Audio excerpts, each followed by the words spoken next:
And we're discussing the world of venture capital.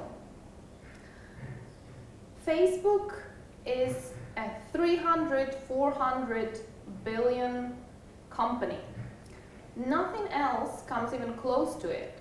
So it totally makes sense dominating the category. These were your words in the recent interview you gave to your alma mater, London Business School, in May.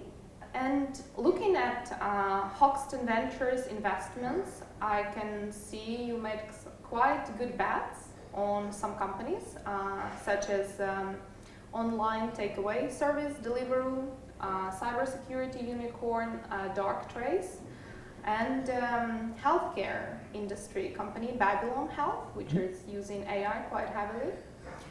So which other categories can you imagine coming up in the nearest future that you would be willing to invest in?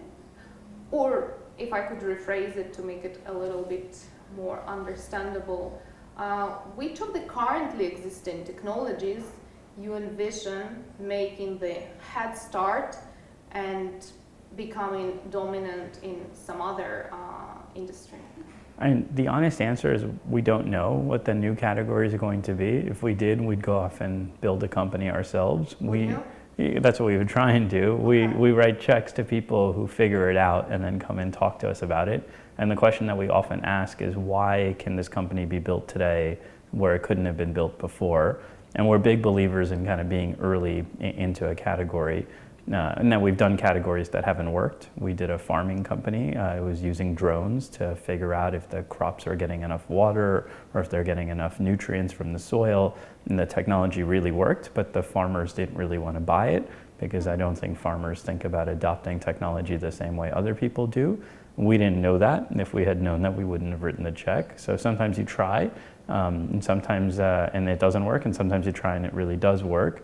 Our most recent one that we did was a construction company where they're using augmented reality to put the building plans directly in front of the contractor. So as the contractor is building something, he sees exactly or she sees exactly what they're building, and they can adjust and make the modifications in real time. And all of that's because augmented reality is something you can do today. You can project the 3D image in front of you. You have the computing power to be able to do it. We couldn't have done that 5 or 10 years ago, not certainly in a pair of glasses, which is what they do. So, you know, we don't often know what the future is going to look like, so we write the check and then we try and figure it out. And, you know, usually these returns go to the person who ends up winning the category, and the question is, does the category really get born or not? So, Hussein, how do you find all these companies with the drones and VR and all the cool stuff? Where are they? They usually find us. There are not that many VCs, especially in Europe, and folks who want to write the first check.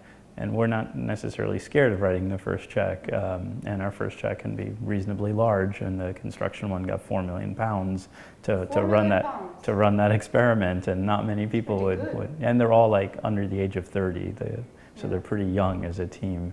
So you must really put a focus on people, on individuals in the team. Yeah, people. We look at who they hire more than almost as much as as themselves. You know, really good people hire really great people. People who are mediocre will usually hire bad people. And we spend a lot of time thinking about, is it the right time for the market to take off, and is there something new? You know, could you have done this a few years ago? And if you could have done it a few years ago, our view is someone would have done it, and then it's really hard to build a business. But if it really is something new, kind of disruptive, it's a lot more interesting to be the first check into it, and then we hope that it kind of all works out and the markets kind of stick. Okay, so you're looking probably at whether there is some completely new technology that no one was using before to create a company because it didn't exist. There's some real science behind this stuff, and so we think it could be a brand new category.